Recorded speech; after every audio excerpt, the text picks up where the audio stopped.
E aí, pessoal, tudo bom com vocês? Seja bem-vindo ao... Seja bem-vindo, perfeito, ao Psycho Cinema. Esse canal que é pra falar de cinema. E aí, pessoal, tudo bom com vocês? Sejam bem-vindos ao Psycho Cinema, esse espaço pra gente poder falar um pouco mais a respeito de cinema. Meu nome é Jaque, eu sou a host do canal e eu tô aqui falando, né, já disse no vídeo anterior que eu tô falando muito e continuo falando muito. Então assim, sem fazer grande firula, eu já vou entrar logo no assunto de hoje, porque tem bastante coisa pra falar e aí é pro vídeo também não ficar muito extenso, né? Mesmo sabendo que ele vai ficar bem extenso aí de novo, mas desculpa. E hoje, assim como no vídeo anterior, eu vou contar com a ajuda de uma pessoa muito importante, uma pessoa para poder ajudar a gente a entender bastante sobre o assunto e não é... E quem eu trouxe aqui para poder estar falando aqui com nós, aqui de novo, ninguém mais, ninguém menos do que o Oscar. Sim, porque eu tô aproveitando que a gente tá aqui nesse período de premiações para poder explicar para vocês algumas coisas importantes a respeito da maior premiação do cinema.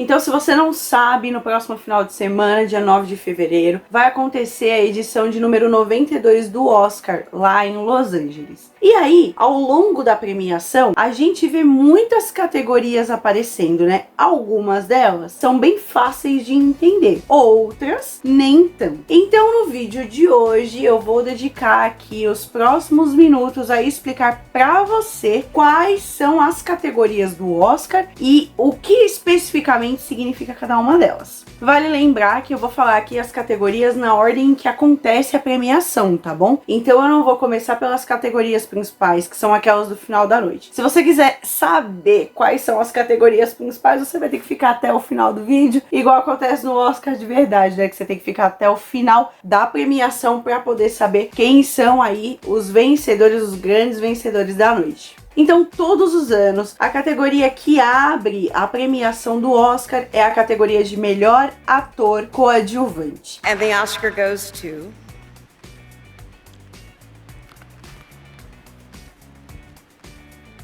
Christoph Waltz, Django Unchained. E o que seria a categoria de melhor ator coadjuvante? Ator coadjuvante em inglês é chamado de supporting role, ou seja, é aquele que vai dar suporte pro ator principal. Ele tem o mesmo peso do personagem principal? Não, mas ele é a pessoa que tá ali para contracenar com ele e para ajudar a história a fazer um pouco mais de sentido. Então é a pessoa que vai auxiliar, a pessoa que vai estar fazendo parte ali do dia a dia do personagem principal e que vai ajudar a contar essa história de uma certa forma. Um exemplo disso é que esse ano o Brad Pitt está concorrendo na categoria de melhor ator coadjuvante por Era Uma Vez em Hollywood, filme com direção do Quentin Tarantino. Isso faz todo sentido porque dentro do filme a gente tem o Leonardo DiCaprio, que é o personagem principal, e o personagem do Brad Pitt é o cara que dá todo o suporte para ele, fazendo todo sentido esse nome de ator coadjuvante como sendo alguém que dá o suporte para o ator principal. A segunda categoria da noite a levar o prêmio é a categoria de melhor maquiagem e melhor figurino. E o que isso significa? Significa que os responsáveis por toda a ambientação, pensando em figurino e maquiagem de um filme, é quem leva o prêmio da noite, né? Os melhores nesse caso. E aqui uma curiosidade para você. Até o ano passado, 2019, o Oscar indicava apenas 3 filmes na categoria de melhor figurino e melhor maquiagem. Esse ano, em 2020, 5 filmes foram indicados. Os filmes indicados desse ano são 1917, Coringa, Judy, Bombshell e Malévola. A próxima categoria é a categoria de melhor figurino. E quem leva o prêmio da noite são sempre os melhores figurinos dentro daquele ano, certo? Uma curiosidade é que até o ano de 1966, o Oscar premiava a categoria de melhor figurino em 2 partes diferentes. Então existia o melhor figurino para filmes em preto e branco e melhor figurino para filmes coloridos. Vale ressaltar também a importância do profissional que trabalha com figurino num filme, porque ele é responsável por dar toda a caracterização e ambientação nessa forma específica para um filme. Então não adianta nada você querer assistir um filme que se passa em 1920 se as pessoas estão se vestindo como 2020. E existe todo um trabalho muito sério feito para poder chegar nessa ambientação para que isso tudo faça sentido. A categoria de melhor documentário premia o melhor documentário dentro daquele período e são documentários com mais de 40 minutos de duração. Vale lembrar que esse ano o Brasil está concorrendo em melhor documentário com um curta Democracia e Vertigem, que está disponível na Netflix, viu? As duas próximas categorias, elas causam um pouco de dificuldade na pessoa que tá querendo entender o que acontece com o Oscar. Então a gente tem a categoria de melhor edição de som e a categoria de melhor mixagem de som.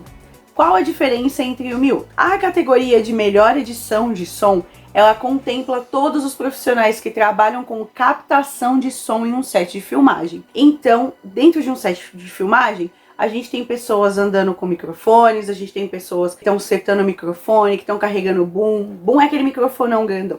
Pessoas que estão carregando boom, pessoas que estão fazendo esse trabalho ali de colocar lapela, de tomar todo o cuidado com a captação de som geral que vai ser feita naquele momento. A mixagem de som é responsável pela ambientação geral. Então, na pós-produção, você vai ter alguns efeitos que vão ser adicionados, você tem a trilha sonora que vai precisar ser colocada ali também, e tudo isso fica a cargo da melhor mixagem de som. Então, não necessariamente a melhor edição de som leva a melhor mixagem de som no mesmo ano. Pode levar um filme específico melhor edição de som e outro filme específico melhor mixagem de som. And the Oscar goes to Mad Max Fury Road. Mad Max Fury Road. Mad Max Fury Road. Mad Max Fury Road. Mad Max Fury Road. Mad Max Fury Road. Um exemplo de edição de som é o filme 1917, que esse ano tá concorrendo nessa categoria. Lembrando que esse é um filme que foi feito em plano sequência. Ele não foi feito em plano sequência, mas o maior plano gravado dentro desse filme tem 9 minutos de duração. Então os profissionais de edição de som precisaram se programar e se projetar para fazer um plano inteiro sem cortes durante 9 minutos, sem que nenhum dos microfones vazasse em cena. Isso dá muito trabalho.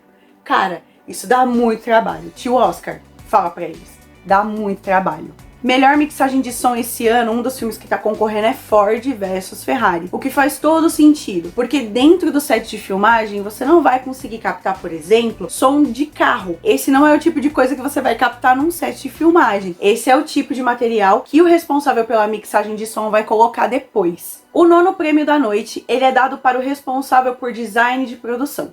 Até pouco tempo atrás, design de produção era chamado de melhor direção de arte e depois isso mudou. O que é que faz um diretor de arte? O diretor de arte, ele é a pessoa responsável por toda a parte artística visual de um filme. Eu não tô falando de câmera, eu não tô falando de lente, isso é outra coisa. Então o diretor de arte, ele é a pessoa que vai ficar responsável pelo cenário, pelo figurino, pela maquiagem, pelos objetos de cena. Ele é o responsável geral por coordenar essas pequenas equipes que vão trabalhar durante um filme. Ele vai montar a paleta de cores, ele vai dizer, olha aqui, figurino, eu quero que vocês trabalhem dessa forma. Olha aqui, cenografia, eu quero que vocês trabalhem dessa forma. E ele é quem vai ficar responsável por coordenar tudo isso. Só nessa categoria, esse ano, a gente tem 3 filmes que não são de momentos atuais, eles retratam épocas passadas. Então, 1917, a gente tem Jojo Rabbit, que fala sobre a Segunda Guerra Mundial, e Era Uma Vez em Hollywood, que se passa nos anos 80. Então pensa na importância de um bom diretor de arte para poder fazer toda a ambientação de um filme e fazer com que isso tudo funcione e que a gente entenda exatamente em que época que isso está acontecendo. O melhor filme de língua estrangeira, que é a próxima categoria a concorrer, ele é aquele filme que não pode ter produção norte-americana e que mais de 50% dele precisa ser falado em outra língua que não seja inglês. Lembrando que... O computador fez barulho. Lembrando que esse ano, Parasita tá concorrendo a melhor filme estrangeiro e também na categoria de melhor filme. E se você quer saber como é que um filme é indicado ao Oscar, eu sugiro que você assista o meu vídeo anterior que eu tô falando mais sobre isso. A nona categoria concorrendo à noite é a de melhor atriz coadjuvante, que entra naquele mesmo escopo do melhor ator coadjuvante. Também é um papel de suporte. Esse ano, por exemplo, a gente tem a Scarlett Johansson concorrendo por Jojo Rabbit, onde ela faz um papel coadjuvante no filme. A categoria de melhor curta animado contempla os curta-metragens, ou seja, filmes com menos de 40 minutos de duração que sejam animações. A categoria de melhor animação é exatamente isso que você tá pensando. Vai contemplar dentro do ano anterior aqueles filmes de melhor animação que foram produzidos. Esse ano, um dos filmes que tá concorrendo é Como Treinar o Seu Dragão, da DreamWorks. E fica aí uma curiosidade pra gente, né, pessoal? Frozen 2 não entrou na concorrência desse ano. Então o filme que a gente tem concorrendo da Disney é Toy Story, mas Frozen não entrou e deixou muita gente chocada, né? Porque a gente tem 2 filmes da Netflix concorrendo e só um da Disney concorrendo.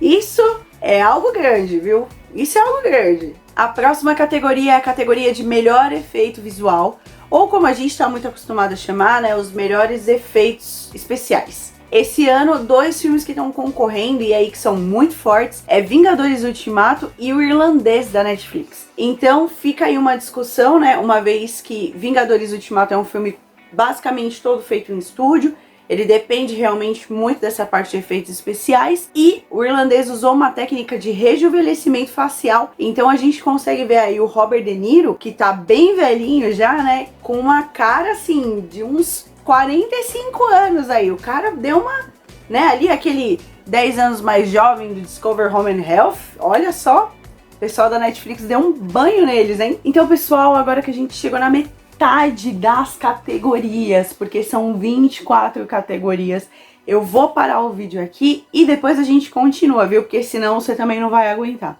Então, no próximo vídeo a gente vai continuar falando sobre o restante das categorias, e se você quer saber até o final o que significa cada uma delas, é só voltar aqui essa semana que vai ter vídeo novo no canal, tá bom? Beijo!